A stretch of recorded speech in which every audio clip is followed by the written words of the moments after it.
அனைவருக்கும் வணக்கம். நான் தான் உங்கள் மேகலா. இன்றைக்கி ஒரு சின்ன கதையை சொல்ல போகிறேன். வாங்க வீடியோக்குள்ளே போகலாம். ஒரு ஊரில் ஒரு அம்மாவா, அந்த அம்மாவுக்கு ஒரே ஒரு பையனா, அந்த பையனை செல்லஞ்சலமாக வளர்த்தாங்களாம். ஆனால் அந்த பையன் என்ன பண்ணனா, ஒரு பொண்ணை காதலிச்சானா. அந்த பொண்ணு என்ன பண்ணிச்சா, இந்த பையனுக்கு ஒரு ட்விஸ்ட்டு வச்சுதான். என்ன ட்விஸ்ட்டு அப்படின்னு பார்க்குறீங்களா?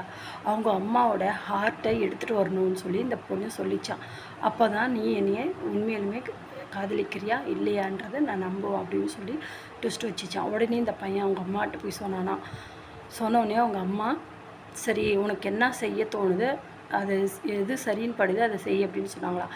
உடனே அந்த பொண்ணு மேலே இருந்த ஆர்வத்தினால இந்த பையன் பெற்ற தாய் தன்னை பெற்று வளர்த்த தாயின்னு கூட பார்க்காம அந்த பொண்ணுக்காக அம்மாவை கொன்று அம்மாவோட ஹார்ட்டை வெட்டி எடுத்துகிட்டு போயிட்டானான். எடுத்துகிட்டு ஓடும்போது ஒரு கல் தடிக்கு கீழே விழுந்துட்டானா. கல் தடிக்கு கீழே விழுந்த உடனே அம்மானு கத்தனானா. உடனே அந்த அம்மாவோட ஹார்ட் என்ன பண்ணிச்சான், ஐயோ என் மகன் கீழே விழுந்துட்டானே, இந்த நேரத்தில் என் மகனை தூக்கி விட முடியலையே அப்படின்னு சொல்லி கஷ்டப்பட்டுச்சான். அதுக்கப்புறமா தான் அந்த ஹார்ட் அந்தமாரி சொன்னதுக்கப்புறம் தான் இந்த பையன் யோசிச்சானா, நம்ம எவ்வளோ பெரிய தப்பு பண்ணிட்டோம், எவ்வளோ ஒருத்திக்காக நம்ம பெற்று வளர்த்த தாயோட இருதயத்தையும் நம்ம வெட்டி எடுத்துகிட்டு ஓடியாருமே அவளுக்காக. இப்போ நம்ம அம்மா உயிரோடு இருந்தால் நம்மளை தூக்கி விட்டுருப்பாங்களே, இப்போ நம்ம அம்மாவை நம்மளே கொன்னுட்டோமே அப்படின்னு சொல்லிட்டு அதுக்கு பிற்பாடு தான் யோசிச்சானா. இந்த மாதிரி தான் ஒரு நல்ல செயலாக இருந்தாலும் கெட்ட செயலாக இருந்தாலும் முன்கூட்டியே யோசித்து எது சரி எது தப்புன்னு யோசித்து தான் எந்த ஒரு செயலும் செய்யணும்.